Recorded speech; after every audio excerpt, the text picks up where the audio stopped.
El aire es un bien de todos y todos somos responsables de él.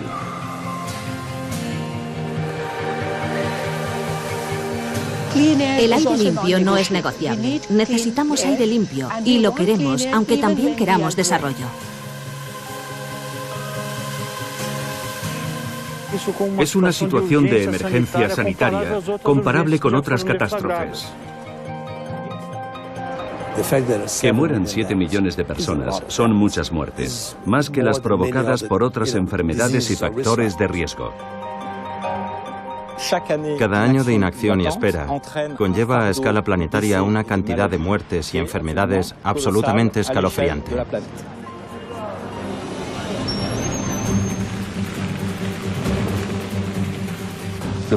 El problema de la contaminación del aire no es un problema irreversible. Se puede resolver teniendo la voluntad de hacerlo. Si no atajamos este problema ahora mismo, imagínese cómo afectará a las próximas generaciones.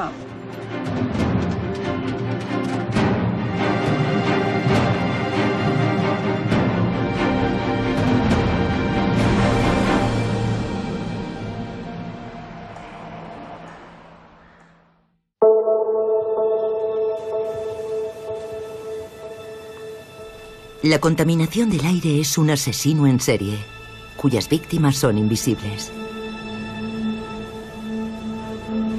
7 millones de muertes prematuras al año, según la Organización Mundial de la Salud.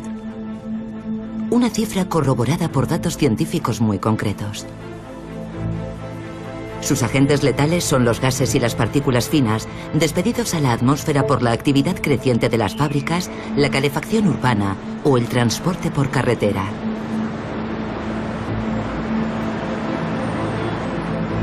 Estas emisiones tóxicas se confunden a menudo con los gases de efecto invernadero, causantes del calentamiento climático, como el CO2, un gas no contaminante. Pero aunque provienen de las mismas fuentes, conllevan otras consecuencias. Los efectos del cambio climático se manifestarán con mucha intensidad a lo largo de las próximas décadas. Tenemos tanta información sobre los problemas climáticos que nos hemos olvidado un poco de los problemas de calidad del aire. Es un problema a muy corto plazo, un problema que se plantea desde hoy mismo porque afecta a nuestra salud, porque en el fondo afecta a la gente de hoy. La contaminación atmosférica afecta a todas las megalópolis del mundo a diferentes escalas. Pero las más azotadas son las capitales emergentes, un síntoma de su desarrollo desenfrenado. Las ciudades indias y chinas rebasan periódicamente los umbrales de alerta, exponiendo sus poblaciones a un riesgo sanitario mayor. Las metrópolis más ricas no se libran, ni en América ni en Europa. Sufren una contaminación crónica con efectos nocivos a largo plazo. De París a Ciudad de México, pasando por Los Ángeles y Pekín, la comunidad científica ha dado la señal de alarma. Las ciudades libran hoy una batalla contra esta amenaza, el primer riesgo medioambiental para la salud pública.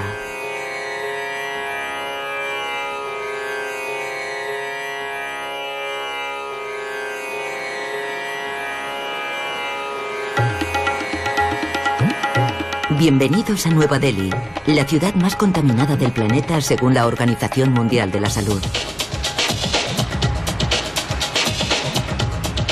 Con sus 8 millones de vehículos, el doble que hace 10 años, la capital india está viviendo una era de crecimiento desbocado que condena a sus 25 millones de habitantes a un infierno atmosférico. Hay días en los que la concentración de partículas finas en el aire supera 100 veces las recomendaciones sanitarias de la OMS. Micropartículas, pero también dióxido de nitrógeno y ozono. Un cóctel tóxico para los habitantes que pasan horas en sus coches, trabajan en la calle o viven en las aceras. Es una especie de crisis multicontaminante, porque a diario respiramos un cóctel letal de polución. Durante mucho tiempo se creyó que solo las grandes ciudades tenían un problema de contaminación. Pero ahora estamos viendo cada vez más poblaciones pequeñas de la India alcanzar niveles críticos de contaminación. Los primeros estudios sanitarios nos permiten hacernos una idea de la magnitud de la epidemia.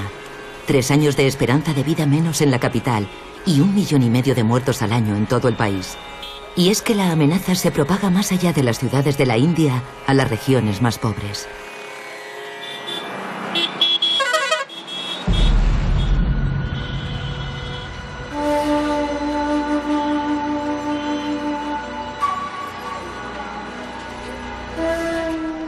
La cuenca del Singrauli es el pulmón energético de la India.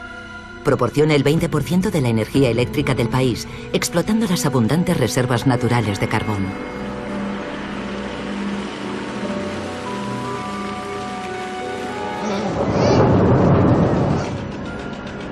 Con sus centrales eléctricas y sus minas desarrolladas a marchas forzadas en los últimos 40 años, Singrauli se ha convertido en una región maldita.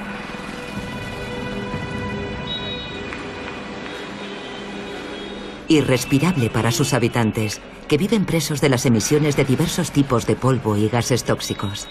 En esta región aislada no existe ningún estudio oficial acerca de la magnitud del impacto sobre la salud pública. En el hospital del distrito de Guaidán, los médicos asisten impotentes a esta lenta agonía. El Dr. Singh lleva 22 años observando una explosión de las infecciones pulmonares y las alergias severas. Respire. Respire.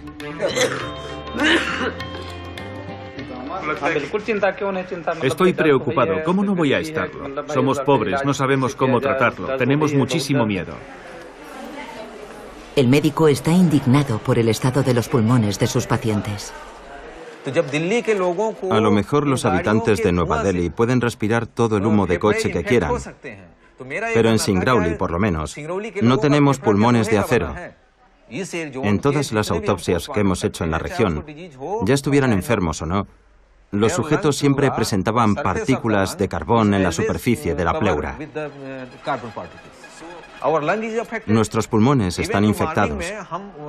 Cuando voy caminando al trabajo por la mañana, las partículas han caído con el rocío, y cuando corro, todas esas partículas se depositan en mis pulmones. En toda la región no hay un solo sitio seguro para caminar o correr. A pesar de los riesgos sanitarios, el gobierno prevé duplicar su producción de carbón en los próximos 5 años. El objetivo, proporcionar electricidad a los 300 millones de indios que aún no tienen acceso a ella. El ministro de Medio Ambiente reivindica ese imperativo y se niega a recibir lecciones de las potencias occidentales. En Delhi hemos cerrado ya 3 unidades contaminantes y vamos a ajustar otras 2 unidades a las normativas. Estamos planeando construir nuevas centrales en lugares aislados en vez de en ciudades. Es una forma de encontrar un equilibrio. Pero no olvidemos que Estados Unidos también exporta carbón. Si de verdad tanto les molestan las emisiones, los estadounidenses deberían dejar de exportar carbón. Pero no lo hacen, y aún así se permiten darnos lecciones. Europa consume 10 veces más carbón que la India, y eso supone contaminación. Nuestra contaminación solo se va a multiplicar por 2, y daremos acceso básico a la electricidad a los más pobres. Todo el mundo en este planeta tiene derecho a usar la energía del carbón, y a la India se le quiere negar.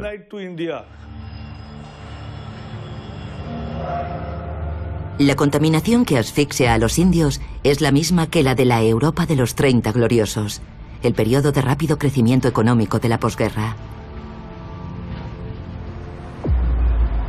Hoy el peligro ha retrocedido en el viejo continente, pero la contaminación ha cambiado de naturaleza y, al igual que otras capitales, París no ha derrotado la amenaza. Air París prevé también hoy una fuerte concentración de partículas en suspensión que afectará a la mitad norte del país. ¿Nos deja asfixiarnos el Estado con esta contaminación? Será la polémica pregunta que nos ocupará durante esta hora y cuarto. Así nos lo recuerdan los intensos picos de contaminación que vive periódicamente la Ciudad de la Luz desde 2013. Sin embargo, estos episodios de alerta medioambiental no son más que la punta del iceberg.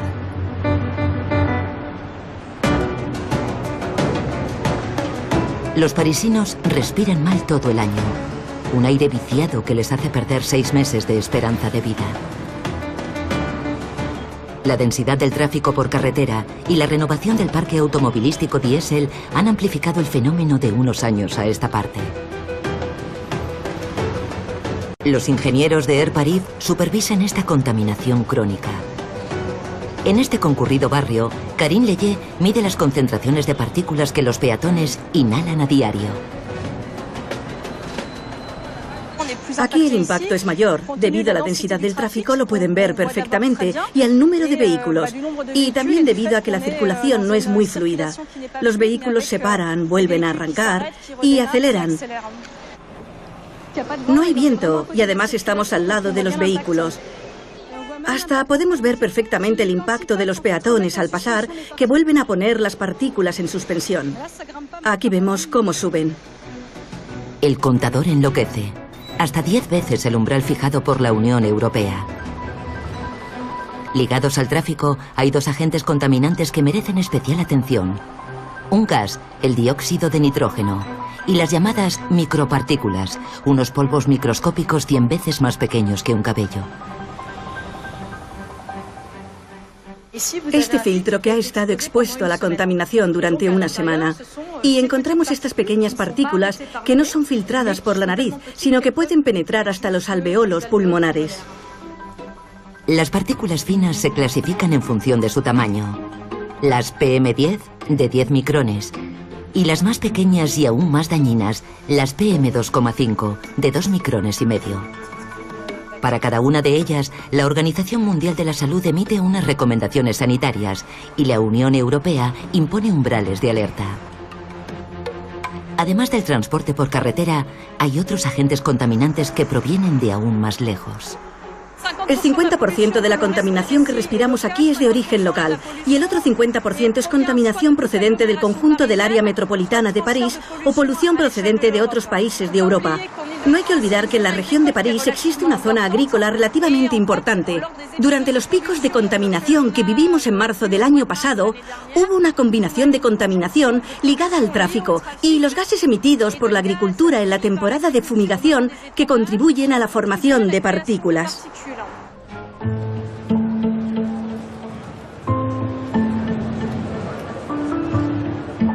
¿Cómo se fabrican estas nubes de contaminación que se ciernen sobre nuestras ciudades, tanto en invierno como en verano? Los investigadores del Laboratorio Interuniversitario de Sistemas Atmosféricos estudian toda la complejidad química de la atmósfera gracias a esta máquina. Vamos a inyectar en esta cámara de simulación el mismo tipo de contaminantes presentes en la atmósfera, por ejemplo, en una calle de París o en la zona metropolitana de una gran ciudad. Hoy, el equipo de Jean-François Dusan está reconstruyendo artificialmente un pico de contaminación de verano. Los químicos inyectan en esta cámara aire puro, humedad y 2 de los llamados contaminantes primarios que se forman todos los días en nuestra atmósfera. Te lo dejo así, Eduard, sincronicemos. Un componente del humo despedido por los coches, el xileno, y un gas que también producen los automóviles, sobre todo los diésel, el dióxido de nitrógeno. Adelante, Eduard. Solo falta simular el efecto del sol con estas lámparas para que se produzca la reacción química. Dura varias horas. Es un experimento totalmente invisible, pero para entenderlo mejor lo hemos reconstruido. Bajo el efecto del viento, los contaminantes se dispersan, pero sobre todo se mezclan y bajo el efecto del sol se transforman. De esta forma, los contaminantes inyectados crean nuevas sustancias, los llamados contaminantes secundarios. Son partículas finas y un gas, el ozono. Surgen nuevos gases, generalmente mucho más tóxicos y más irritantes, y nuevas partículas que son cancerígenas. Son sustancias que plantean muchos problemas. La atmósfera es un inmenso reactor químico. Cada día inhalamos gases y partículas primarias. Pero cuando se transforman, padecemos en invierno picos de contaminación de partículas secundarias, fruto del tráfico por carretera, la calefacción y la fumigación agrícola. En verano vivimos episodios de contaminación de ozono ligados al calor. Cuanto más se mezclan las fuentes y los contaminantes, más difícil de combatir es el fenómeno. Los picos de contaminación forman una nube fotoquímica en nuestras ciudades. Son como una tapadera que cubre la parte baja de la troposfera, la capa de la atmósfera en la que vivimos. La altura de esta tapadera puede oscilar entre 2.000 y 250 metros en función de la temperatura ambiente. Cuanto más baja es la nube, más tóxica. Hemos observado que los efectos de la contaminación pueden ser radicalmente diferentes, sobre todo cuando la capa es muy baja, porque entonces se produce un fenómeno de acumulación de contaminantes. Esta nube fotoquímica reacciona de manera diferente en función de las condiciones meteorológicas. La lluvia arrastra los contaminantes al suelo, mientras que el viento los dispersa. Y una situación anticiclónica mantiene la nube estancada.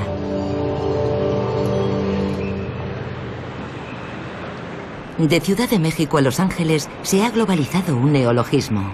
El smog, mezcla de smog, humo y fog, niebla. ¿Cómo contaminan estos agentes nuestro organismo? De 10 años a esta parte, los investigadores han estado acumulando pruebas. Desde estudios epidemiológicos hasta experimentos con animales, pasando por la investigación más puntera.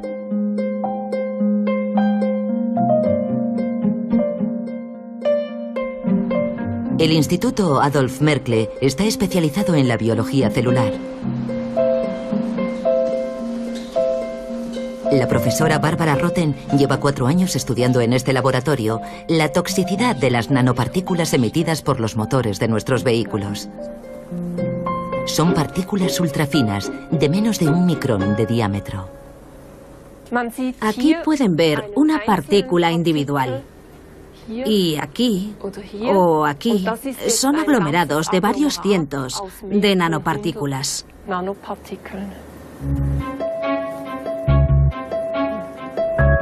Dentro de este racimo de partículas, un cóctel de componentes altamente tóxicos. Estos polvos microscópicos libran una batalla sin cuartel para alcanzar el corazón de nuestro organismo. Las partículas de mayor tamaño, las PM10 de 10 micrones, son bloqueadas en nuestras fosas nasales por los pelos y las mucosidades. Pero las más pequeñas, las PM2,5, son más peligrosas. Su contenido químico se metaboliza más fácilmente y alcanza los pulmones y los alvéolos pulmonares, la zona de intercambio con la circulación sanguínea. Se sospecha que las nanopartículas, aún más finas, de menos de 1 micrón, pueden atravesar las membranas de nuestros vasos sanguíneos para acceder a nuestro corazón y hasta nuestro cerebro. ¿Cuál es el mecanismo por el que estas nanopartículas propagan su potencial tóxico? Para entenderlo, Barbara Rotten ha creado un modelo de pulmón artificial in vitro gracias a un cultivo de células humanas. Concretamente células epiteliales, que tapizan nuestros alvéolos pulmonares y células inmunes con funciones defensivas. En un laboratorio cercano, este modelo de pulmón in vitro es expuesto a los gases emitidos por un motor de gasolina y un motor diésel. El diésel es el que más partículas emite, y los filtros de los motores más recientes dejan escapar las más finas. Tras solo 6 horas de exposición, las células han sufrido daños. Se comparan con unas muestras que no han sido expuestas. Aquí aparecen en color verde fluorescente. Cuando las células se ven expuestas a las partículas del diésel y éstas se adhieren a la superficie de la célula o incluso penetran dentro de ella, pueden provocar distintas reacciones celulares. Pueden crear radicales libres que tienen un efecto oxidante. Pueden provocar reacciones inflamatorias o incluso una reacción en el propio núcleo de la célula que podría modificar su ADN, su material genético. La célula no muere propiamente. sino que más bien sufre una división celular descontrolada, una serie de reacciones inflamatorias que a la larga pueden provocar un cáncer. Estos experimentos en laboratorio evidencian los efectos agudos a corto plazo de las partículas diésel. Después de 20 a 30 años de estudios, la Organización Mundial de la Salud ya considera que las partículas de diésel son cancerígenas. Esta conclusión se basa en gran cantidad de experimentos diferentes, realizados con hombres, con animales y con cultivos de células. Cada tipo de trabajo tiene sus limitaciones. Por eso es preciso hacer diferentes estudios a largo y corto plazo para conocer los efectos de las nanopartículas.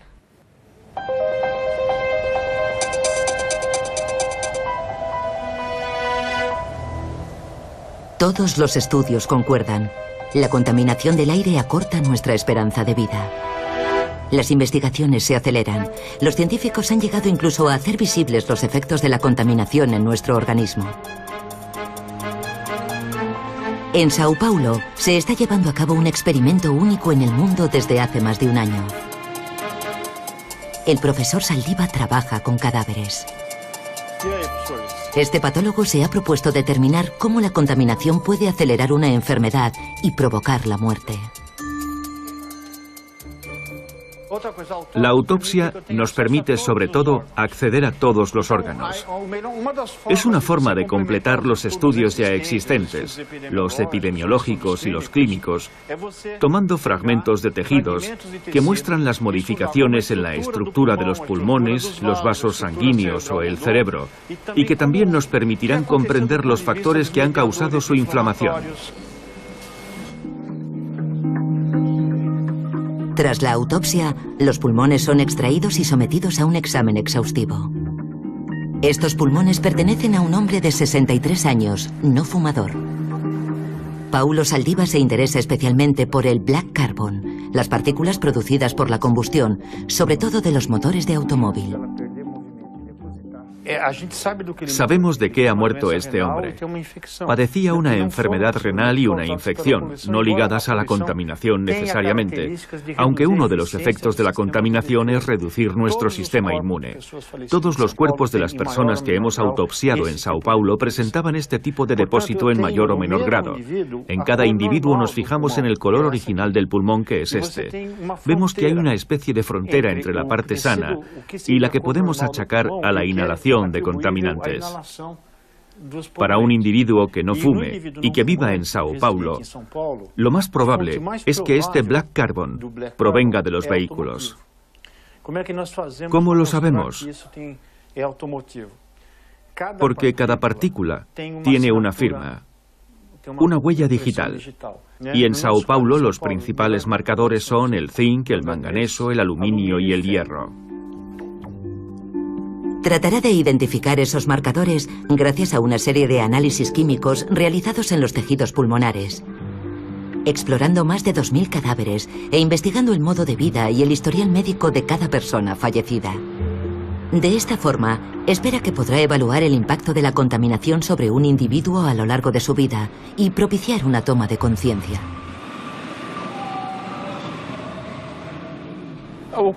La lucha contra la contaminación no genera aún un consenso. Si yo invento una vacuna contra el dengue o el ébola, ¿quién se va a oponer? Pero si propongo limitar los combustibles, el diésel, y limitar el transporte individual para favorecer el transporte público, no habrá un consenso. Creo que ha llegado el momento de reconocer que estamos ante una situación de emergencia sanitaria comparable con otras catástrofes. La OMS lleva varios años haciéndose eco de estos estudios científicos y fijando normativas sanitarias sobre la contaminación del aire. Pero en 2013 la institución fue aún más lejos y dio la señal de alarma. La Organización Mundial de la Salud, que depende de la ONU, ha decidido clasificar la contaminación de la atmósfera, la contaminación del aire que respiramos a diario, entre las causas directas del cáncer. El aire es un bien de todos y todos somos responsables de él. Es necesario desarrollar una política de salud pública para resolver este problema. Sabemos que la contaminación atmosférica es cancerígena, como el tabaco y el amianto.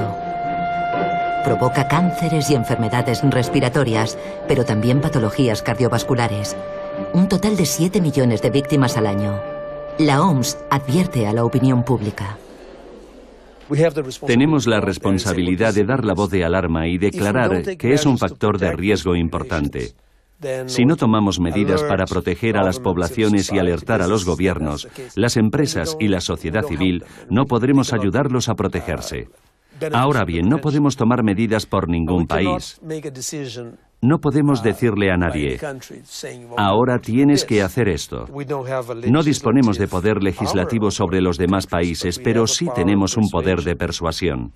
Y ser tan cuidadosos con nuestros estudios, nuestras cifras y nuestras recomendaciones es el poder que podemos ejercer.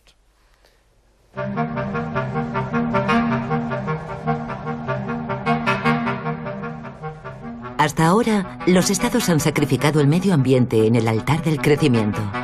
¿Cómo combaten esta plaga? Hoy, todas las miradas están puestas en un país, China.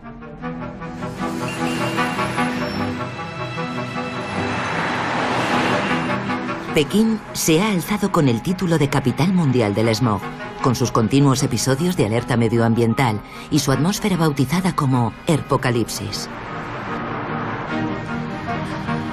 En Pekín, las tasas de cáncer de pulmón se han disparado más de un 50% en 10 años. Un estudio internacional avalado por la OMS cifra en 1.200.000 las muertes prematuras en el país. Por no hablar del coste económico, abismal, 1.400.000 millones de dólares, según la OCDE. En 2014, Pekín declara la guerra a la contaminación. No le queda más remedio. En 2015, el primer ministro reitera con firmeza esta prioridad. Estamos determinados a reducir la contaminación. Ya hemos acometido un esfuerzo considerable, pero los progresos que hemos realizado no están a la altura de las expectativas de nuestra población. Hemos declarado la guerra al smog. Estamos determinados a proseguir nuestros esfuerzos hasta alcanzar nuestro objetivo. El régimen chino despliega todos sus recursos para vencer este apocalipsis.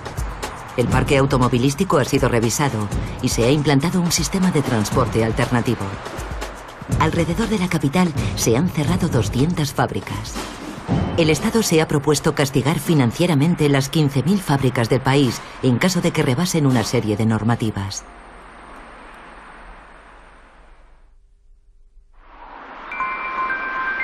Dos años más tarde, los resultados siguen siendo insuficientes. La corrupción y las reticencias de las provincias chinas ralentizan el proceso. Así lo reconoce el profesor Hao Jimin, uno de los científicos más prestigiosos del país. En ciertas regiones hay mucha corrupción. Todavía no se hace lo suficiente para controlar la aplicación de la ley. El gobierno está dispuesto a combatir la corrupción, pero la toma de conciencia es un proceso largo. China se debate entre la determinación y la constatación de su impotencia. ¿Cuánto tiempo le llevará derrotar la contaminación? Mejorar la calidad del aire en China llevará tiempo. Quizá alcancemos la normativa de la OMS en torno a 2050. Francia todavía no ha alcanzado ese objetivo. Estados Unidos tampoco. Alcanzar la normativa en 2050 es dentro de 35 años. Habrá más de una generación de chinos que deberá vivir en un entorno tóxico. ¿Están preparados para eso? Ustedes, los franceses, no han alcanzado esos niveles en 2 generaciones. Y sin embargo, parecen felices. La sociedad china se ha cansado de asfixiarse y se ha sumado a la lucha medioambiental. En marzo de 2015, el estreno de un documental marca un punto de inflexión. Lo firma Chai Jin, una conocida periodista que se ha convertido en el mascarón de proa de este combate. Ha organizado pases públicos de fragmentos de su película en las calles de Pekín. En ellos, critica el laxismo de los gobiernos locales y acusa a las empresas de contaminar con total impunidad. Este olor de dióxido de azufre proviene del humo. No puede ser. Esta contaminación no está controlada. Están contaminando la atmósfera. ¿Por qué no utilizan filtros? Sí que los utilizamos. Entonces, ¿por qué hay tanto humo? El documental tiene un éxito enorme. Más de 200 millones de visitas en las redes sociales en apenas unos días. Preocupadas por los comentarios de los internautas, las autoridades no tardan en censurarlo.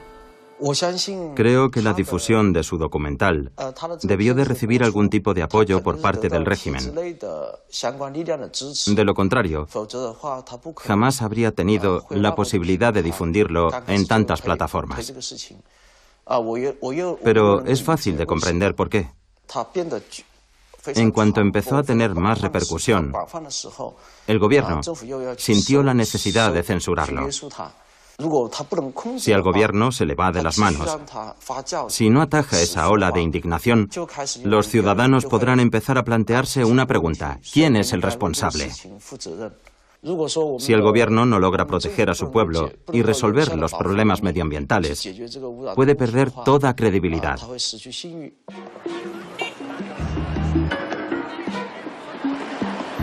No tienen derecho de huelga ni de manifestación. Sin embargo, algunos ciudadanos chinos se organizan clandestinamente por Internet y salen a la calle para exigir el cierre de las fábricas.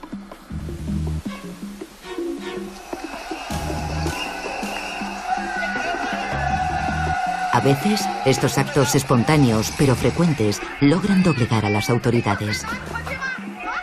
Pekín no puede seguir ignorando que su guerra contra la contaminación se ha convertido en una cuestión de estabilidad social. Pero, ¿qué medidas han tomado otras megalópolis que se enfrentaron a la misma crisis medioambiental hace 25 años?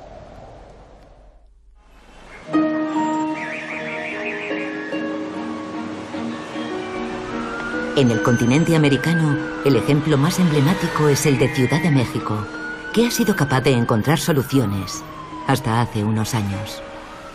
Como sabrán, Ciudad de México es la ciudad más contaminada del mundo. La situación se ha vuelto tan catastrófica que el gobierno ha tenido que renunciar a abrir los colegios.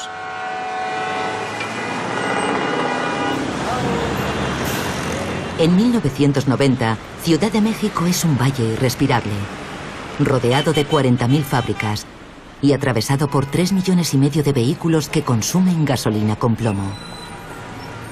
La capital no tiene más remedio que actuar con contundencia.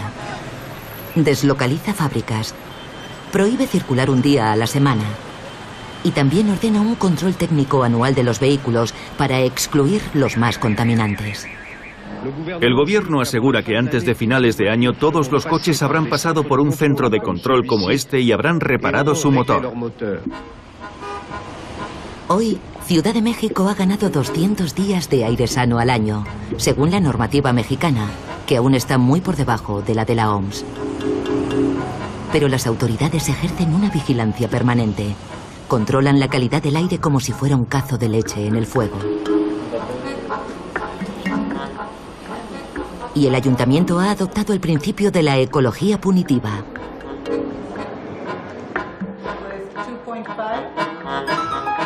La política pública que hemos implementado en los últimos 20 años han permitido tener una tendencia hacia la baja. El gran reto es continuar esa tendencia hacia la baja. ¿Qué tenemos que hacer? Asumir el costo político que muchas veces esas decisiones no populares implican, pero que para eso estamos aquí en estos cargos públicos, para tomar esas decisiones responsables que en el mediano y largo plazo nos beneficien a todos.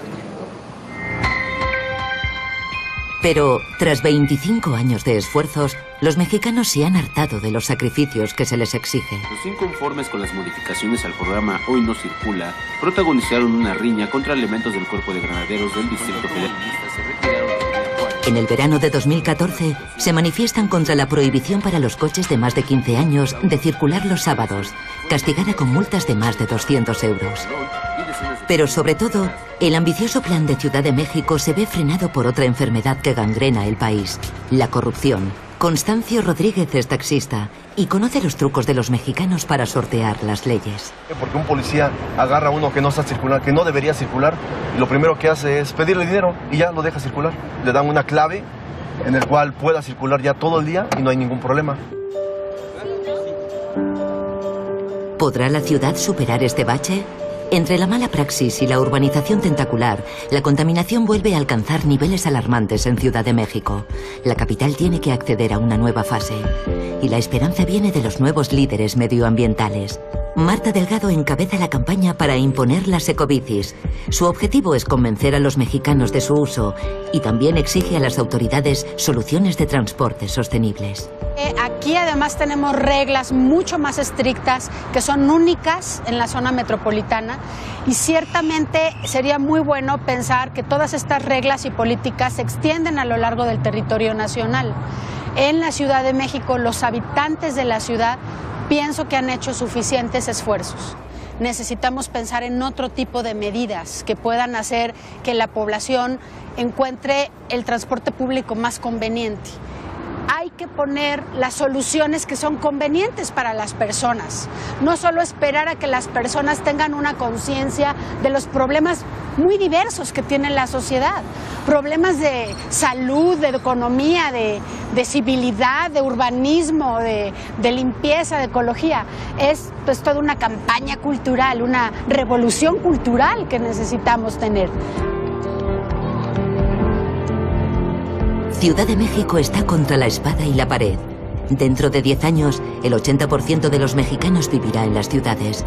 Una perspectiva que amplía el desafío ecológico.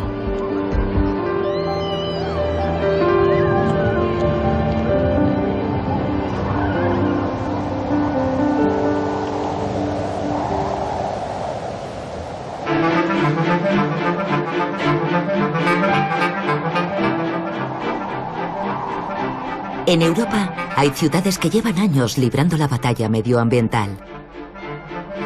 Berlín, pionera en políticas verdes, es el mejor ejemplo.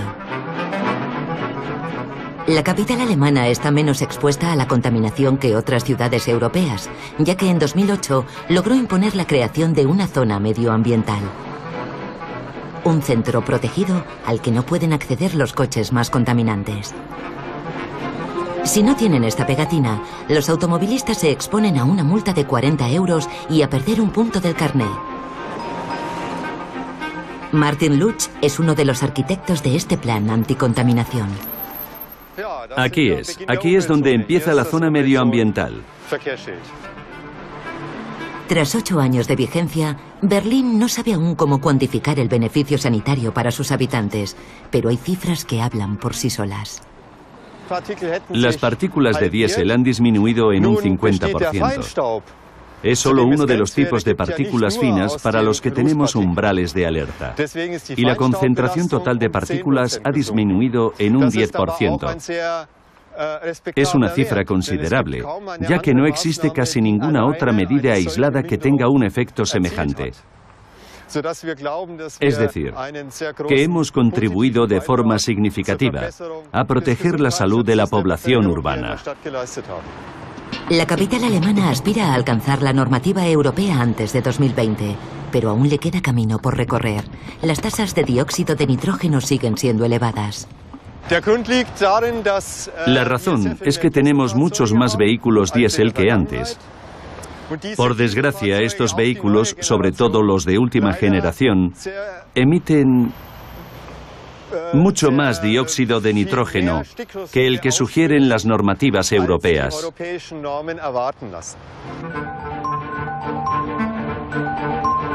Pese a ser una capital muy verde, ni siquiera Berlín ha llegado a prohibir los coches diésel recientes.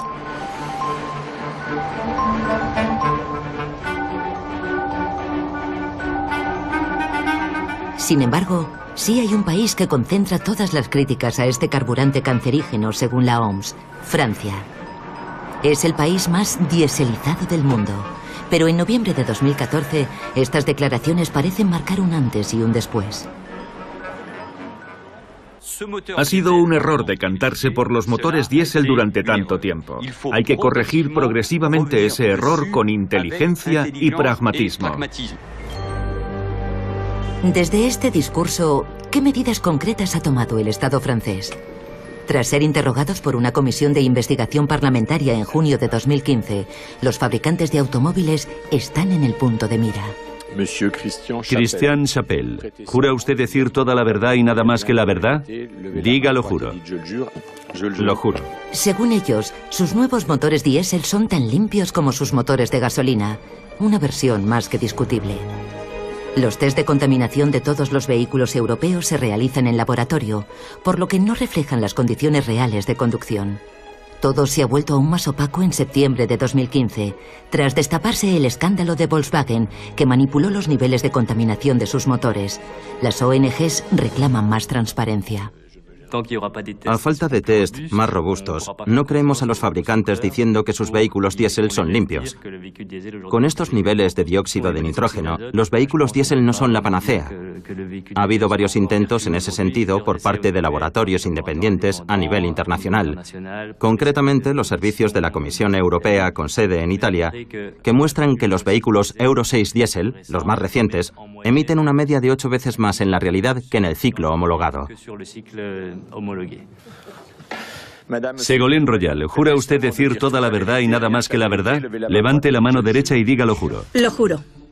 También comparece la ministra de Ecología, Ségolène Royal, quien confirma públicamente que los diésel siguen siendo contaminantes. Pero de ahí a prohibirlos hay mucho trecho. Gracias, señora ministra. Señora ministra, no ha contestado a mi pregunta sobre los motores diésel. ¿Sobre la prohibición de los motores diésel? Dos cosas. A día de hoy no podemos prohibir los motores diésel de la noche a la mañana, puesto que año tras año hemos estado animando a la gente a comprar vehículos diésel. Así que debemos ser sensatos, pragmáticos y estudiar la realidad de los hechos. En segundo lugar, tenemos que saber lo que queremos. Podemos decir que, efectivamente, hay 40.000 muertes prematuras debidas a la contaminación, pero entonces hay que tomar medidas mucho más radicales. ¿Cómo puede ser que haya autobuses diésel en París y que haya taxis diésel en París? ¿Nos dicen que hay entre 20.000 y 40.000 muertes prematuras? Pues se acabó. Decretamos que a partir de ahora los taxis y los autobuses serán eléctricos. ¿Por qué va todo tan lento? Así que todos somos corresponsables de la situación.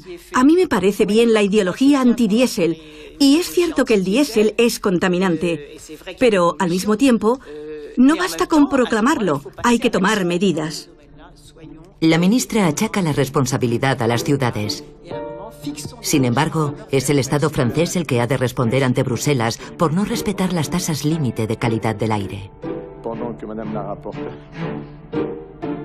París intenta dar ejemplo tomando la iniciativa. La alcaldesa se compromete a liberar la ciudad de todos los vehículos contaminantes antes de 2020. ¿Quién está a favor?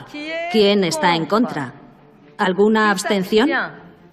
Muy bien, pues sí, esto se merece un aplauso. A partir del 1 de julio de 2016, el centro de París será una zona de circulación reducida, siguiendo el ejemplo de Berlín. Los vehículos anteriores a 1997 quedarán prohibidos, mientras que se incentivará a los parisinos a que utilicen sistemas de coche compartido. Pero, al igual que en Berlín, de momento no se habla de excluir los nuevos diésel. No quiero más diésel en París. Hasta el diésel de nueva generación es peligroso. Es una tecnología del pasado que consume energías fósiles. Hay que pasar a otra cosa, pero al mismo tiempo soy pragmática. Quiero que encontremos soluciones alternativas y que podamos acelerar la transformación de nuestro parque automovilístico, empezando por los vehículos más antiguos, para reemplazarlos por vehículos limpios, o eléctricos, o incluso ningún vehículo, puesto que es perfectamente posible desplazarse dentro de la ciudad sin poseer un vehículo privado. Y yo estoy haciendo todo lo que puedo para que la ciudad esté a la altura del desafío y a la vanguardia de esta revolución eléctrica. Ya verán cómo en 2020 el paisaje de París no será el mismo.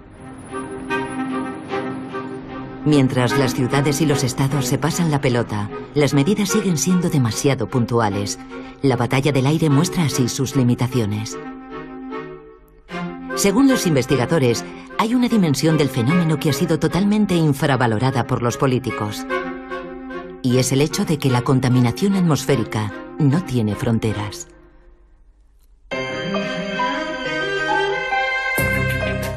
La prueba científica nos llega de la mano de los satélites, verdaderos escáneres de la atmósfera. Miden varias veces al día el transporte de penachos de gas y partículas por todo el planeta. Los contaminantes se exportan de un país a otro. En Europa, por ejemplo, Francia puede recibir una parte de la contaminación alemana, que a su vez procede de Polonia, y viceversa, dependiendo de las corrientes aéreas y la intensidad de los episodios. En Asia, el smog de Pekín sobrevuela Japón. Pero a mayor escala, la nube negra china puede desplazarse a una velocidad vertiginosa. Impulsada por el viento, puede atravesar el Océano Pacífico y alcanzar el continente americano en cuestión de 3 a 5 días.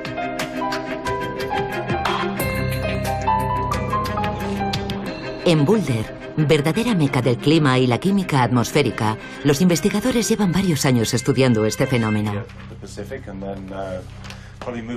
El equipo de David Edwards sigue el rastro del ozono, un gas nefasto para la salud y los cultivos.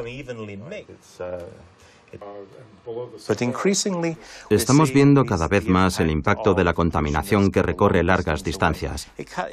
Podría representar un pequeño porcentaje, un 5%, pero hay estudios que sugieren que podría ser de hasta el 10%. Por ejemplo, en el caso de las tasas de ozono observadas en la costa oeste de Estados Unidos, que procederían en parte de China. Hay estudios que apuntan a que el hecho de deslocalizar las fábricas estadounidenses e implantarlas en otros países, sobre todo en Asia, puede haber producido más emisiones contaminantes procedentes de Asia, que luego efectúan un viaje intercontinental y regresan a Estados Unidos. De ser así, sería una situación bastante irónica.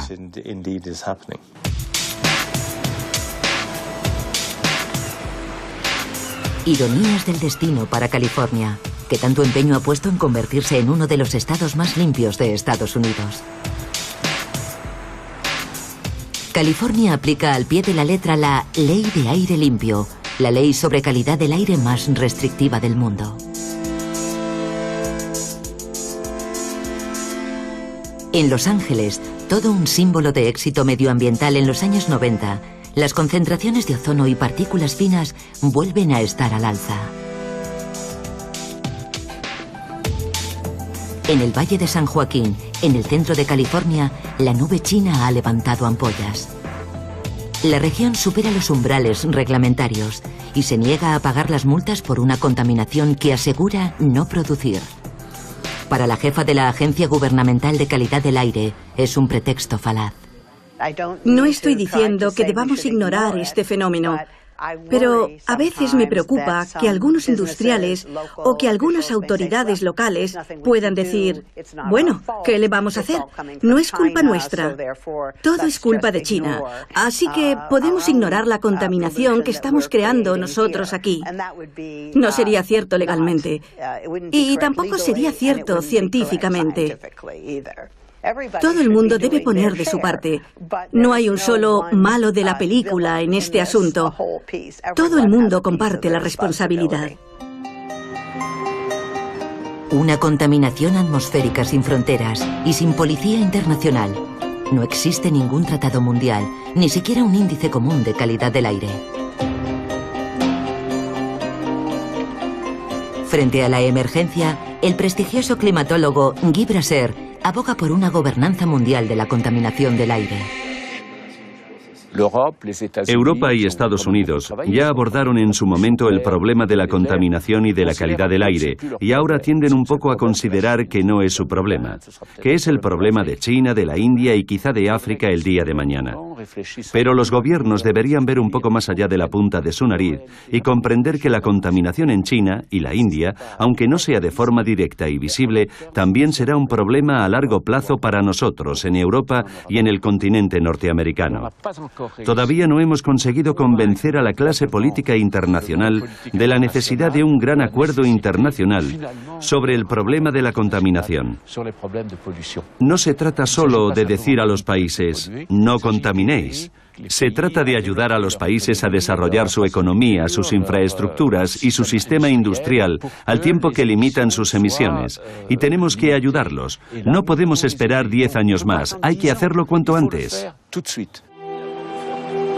Una emergencia cuya solución exige políticas globales y otras formas de producir y vivir en las ciudades. Los activistas llaman a una movilización planetaria, como la que existe para el cambio climático. Para ellos, la batalla del aire apenas acaba de empezar. Es una batalla que no va a acabar porque para el año 2050 tendremos el 75% de personas viviendo en las ciudades. Y esto puede representar un gran problema, pero también importantes oportunidades y controlar y eficientar la forma de vida de la mayoría de la población mundial. Creo que tenemos que diseñar nuestras ciudades en beneficio de sus habitantes. La salud pública y la calidad de vida deberían ser elementos clave en las políticas en el entorno urbano. Necesitamos ciudadanos concienciados y necesitamos políticos con voluntad de tomar medidas. Pero lo cierto es que soy optimista, porque creo que una vez la ciudadanía entienda la magnitud de este problema, tenderá a apasionarse por él.